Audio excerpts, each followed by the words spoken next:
السلام علیکم ناظرین، میں ہوں آپ کا میزبان خالد جمیل اور آپ دیکھ رہے ہیں پروگرام سوال سے آگے۔ پاکستان کے سیاسی اور کانسٹیٹیوشنل کرائسس کے اوپر بات کریں گے، اور آج سپریم کورٹ آف پاکستان میں پنجاب میں انتخابات کی تاریخ کے خلاف الیکشن کمیشن آف پاکستان کی درخواست اور review of judgments and orders قانون جیسے اہم مقدمات کی سماعت ہوئی۔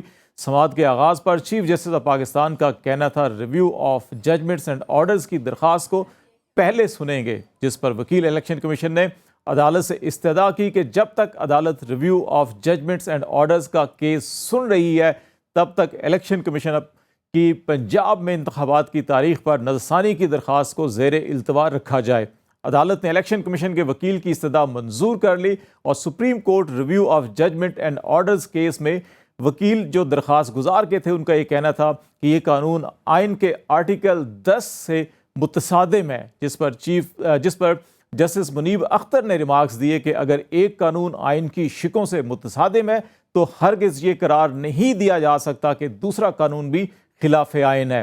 وکیل درخواست گزار کا کہنا تھا کہ ایسا لگتا ہے کہ supreme court practice and procedure act کے ہدف کو review of judgments and orders قانون سے حاصل کرنے کی کوشش کی گئی ہے۔ دوران سماعت تحریک انصاف کے وکیل علی ظفر کا کہنا تھا کہ نظرثانی کا دائرہ اختیار اپیل جیسا نہیں ہو سکتا۔ ان کا کہنا تھا کہ آئین سپریم کورٹ کے فیصلے کے خلاف اپیل کا حق نہیں کہتا۔ جسٹس اعجاز الاحسن نے استفسار کیا کہ کیا آپ یہ کہہ رہے ہیں کہ نظرثانی کا سکوپ اپیل جیسا ہوگا؟